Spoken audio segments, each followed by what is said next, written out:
সাল ১৭৫৭। তখন বাংলা, বিহার, উড়িষ্যার সিংহাসনে তরুণ নবাব সিরাজউদ্দৌলা।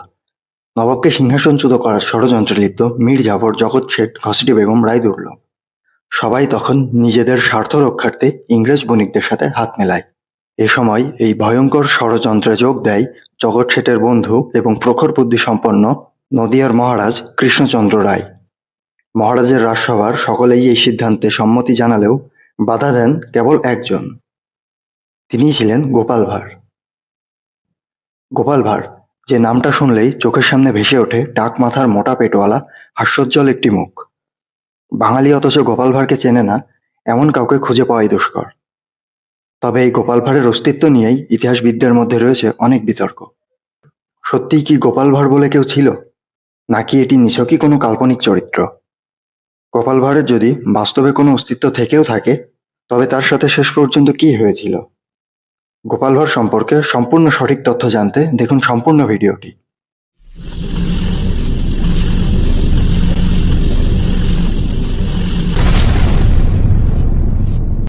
গোপাল ভাঁড়ের অস্তিত্ব নিয়ে ইতিহাসবিদদের মধ্যে অনেক বিতর্ক রয়েছে।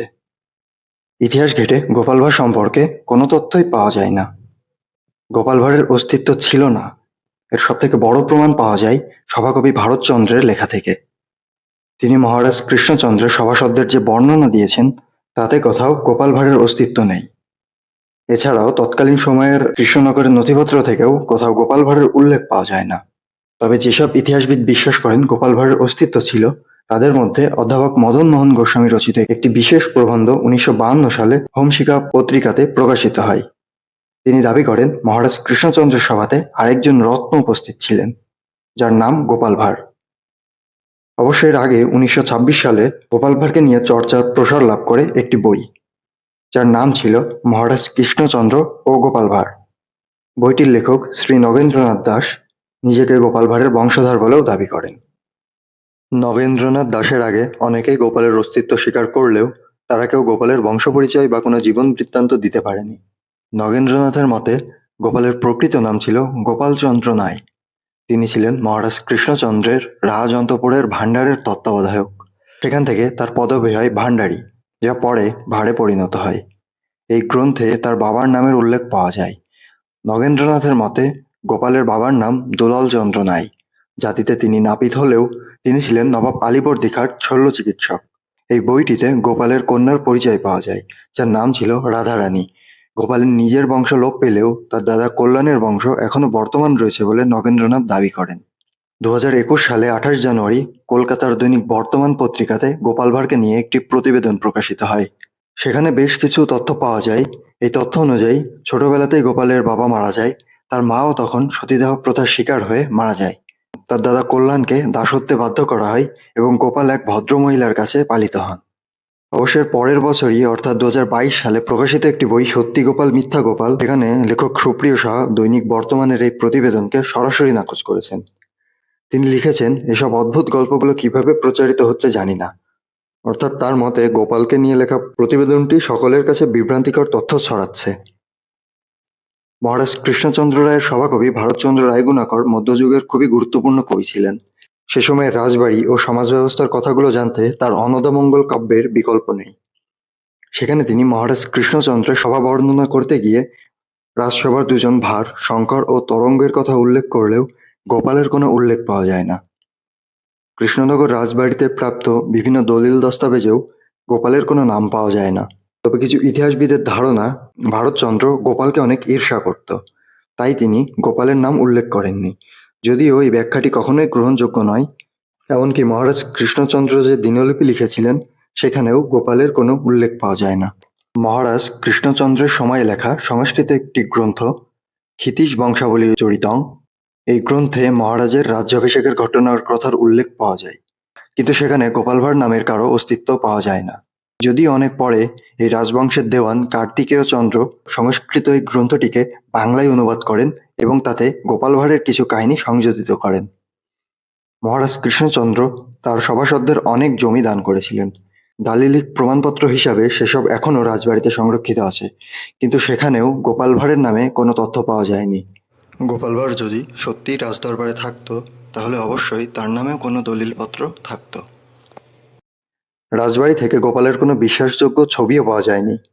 তবে কৃষ্ণনগর রাজবাড়িতে মোগল রীতিতে আঁকা কৃষ্ণচন্দ্র ও তার ৫ জন সভাসদের একটি তৈলচিত্র আছে, যেখানে ডান দিকে মহারাজের সামনে দাঁড়ানো স্থূলকায় ব্যক্তিকে অনেকে গোপাল বলে শনাক্ত করেন। কিন্তু ছবিটিকে গোপাল ভাঁড়ের প্রমাণ হিসেবে মেনে নিতে ঐতিহাসিকরা প্রথম থেকেই সন্দেহ প্রকাশ করেছেন। তাদের কথা অনুযায়ী ছবির ওই ব্যক্তি মুক্তারাম মুখোপাধ্যায়, যিনি মহারাজের রাজসভার রসিক ব্যক্তিদের একজন। এই ছবিটিকে রাজবাড়ির বংশধররাও গোপালের ছবি বলে দাবি করলেও এটা যে গোপালের ছবি নয় তার পক্ষেও উপযুক্ত প্রমাণ আছে। প্রথমত, গোপালের নাম রাজবাড়ির আর কোথাও উল্লেখ নেই, তাই ছবিতে যে ওটা গোপাল ভাঁড়ই সেটা প্রমাণ হয় না। দ্বিতীয়ত, বিশিষ্ট ইতিহাসবিদ গৌতম ভদ্রের কথা অনুযায়ী ছবিটি গত শতাব্দীতে মহারাজ শ্রী শচন্দ্রের সময়ে স্থানীয় মানুষের দাবির প্রেক্ষিতে শিল্পীর কল্পনায় আঁকা হয়, অর্থাৎ এটা মহারাজ কৃষ্ণচন্দ্রের সময়কার ছবি নয়। এছাড়াও আরেকটি তৈলচিত্রতে দেখতে পাওয়া যায়, যেখানে প্রথম তৈলচিত্রটিতে যাকে গোপাল সন্দেহ করা হয়েছে সেই ব্যক্তি লর্ড ক্লাইভের সাথে হ্যান্ডশেক করছে। এই ছবিটি নিয়েও অনেকের মনে অনেক উৎসাহ থাকলেও কোনো গবেষক এটাকে প্রাধান্য দেননি। তবে যেসব ইতিহাসবিদগণ গোপালের অস্তিত্বের পক্ষে, তারাও এক একজন গোপাল সম্পর্কে এক এক রকম তথ্য দিয়েছে। গোপাল ভাঁড়ের বাড়ি নিয়েও অনেকের ধারণা অনেক রকম। গোপনদাস মল্লিকের মতে গোপাল ভাঁড়ের বাড়ি শান্তিপুরে। জনশ্রুতি অনুযায়ী কৃষ্ণনগর শহরের ঘূর্ণিতে গোপালের বাড়ি ছিল। সেখানে গোপাল ভাঁড়ের একটি মূর্তি স্থাপিত হয়েছে। এই মূর্তি স্থাপনে গোপাল ভাঁড়ের সন্ধানে বইটির লেখক সুজিত রায়ের অনেক অবদান আছে, এবং তিনি গোপালের অস্তিত্ব সম্পর্কে অনেক গ্রহণযোগ্য তথ্য উপস্থাপন করতে পেরেছিলেন। গোপাল ভাঁড় সম্পর্কে গবেষকদের দাবি, গোপাল ভাঁড় কোনো ঐতিহাসিক বা ক্ষমতাবান ব্যক্তি ছিলেন না, তাই তাকে নিয়ে কোথাও কিছু লেখা হয়নি। কিছু গবেষক দাবি করেন অনেকগুলো গল্প একত্রে মিলে একটি কাল্পনিক চরিত্র তৈরি হয়েছে, যাকে সবাই গোপাল ভাঁড়ের রূপ দিয়েছে।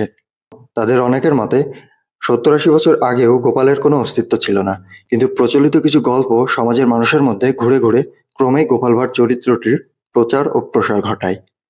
সেই সময় থেকেই গোপাল ভাঁড়ের প্রচলিত গল্পগুচ্ছ নিয়ে বিভিন্ন বই প্রকাশিত হতে থাকে এবং মানুষের মনে উৎসাহ সৃষ্টি হতে থাকে, যার ফলে সবাই গোপালের বাস্তব অস্তিত্ব খুঁজতে শুরু করে। গোপাল ভাঁড়কে নিয়ে এরপর আরও একটি বই প্রকাশ করেন সাংবাদিক সুজিত রায়। বইটির নাম গোপাল ভাঁড়ের সন্ধানে।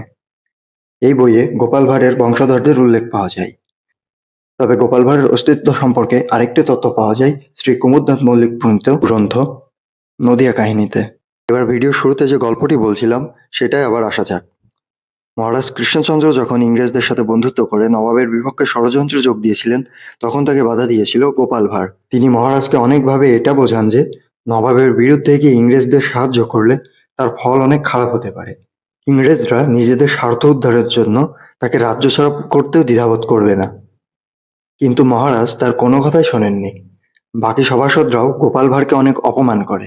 তবে মহারাজ গোপাল ভাঁড়কে শর্ত দেয় যে গোপাল যদি নবাবকে গিয়ে মুখ ভেঙচি দিয়ে আসতে পারে, তাহলেই মহারাজ এই সিদ্ধান্ত থেকে সরে আসবে। শর্ত মতো গোপাল মুর্শিদাবাদ নবাবের প্রাসাদে উপস্থিত হন, কিন্তু প্রাসাদের রক্ষীরা তাকে কিছুতেই ভেতরে প্রবেশ করতে দিচ্ছিল না। গোপাল তখন চমৎকার একটি বুদ্ধি বের করে। তিনি সেখানে এক রক্ষীর হাতে কামড় বসিয়ে দিলেন। সেই রক্ষীটি তখন তাকে ধরে নিয়ে বিচারের জন্য নবাবের সামনে হাজির করে। এভাবেই গোপাল তার বুদ্ধি দিয়ে নবাবের দরবারে উপস্থিত হন। নবাব তখন তার পরিচয় ও কেন তিনি রক্ষীকে কামড়েছিলেন এটা জানতে চায়। এ কথার উত্তর না দিয়ে গোপাল তখন নবাবকে মুখ ভেঙচি দেয়।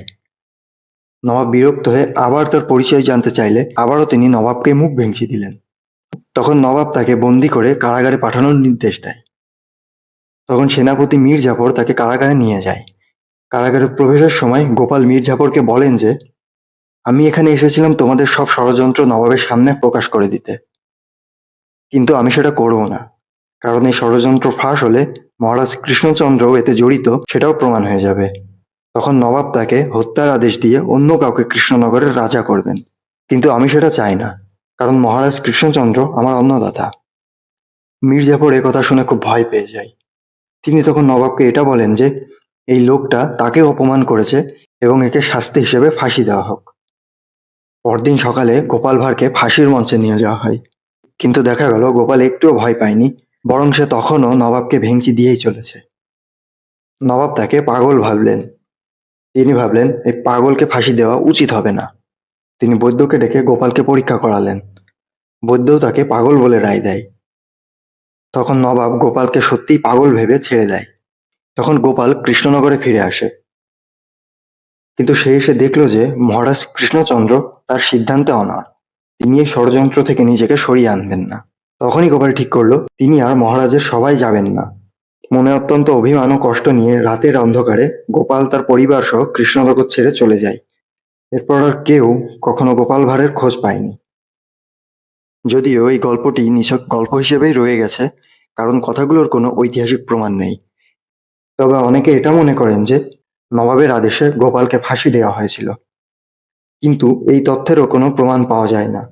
তবে এটা ঠিক যে মহারাজ কৃষ্ণচন্দ্র নবাব বিরোধী ষড়যন্ত্রে প্রত্যক্ষভাবে জড়িত ছিলেন, কিন্তু সেখানে গোপাল ভাঁড়ের বিরোধ বা কৃষ্ণনগর ছেড়ে চলে যাওয়ার কোনো তথ্যই উল্লেখ নেই। 2022 সালে প্রকাশিত সত্যি গোপাল মিথ্যা গোপাল বইতে এই কথাগুলোকে বিভ্রান্তিকর বলে উল্লেখ পাওয়া যায়। এছাড়াও নরেন্দ্রনাথ দাশও তার গ্রন্থে এটাও বলেছেন যে যতদিন মহারাজ কৃষ্ণচন্দ্র বেঁচে ছিলেন, গোপাল ততদিনই তার পাশে উপস্থিত ছিলেন। সর্বোপরি গোপালের অস্তিত্ব নিয়ে ধোঁয়াশা থেকেই যায়।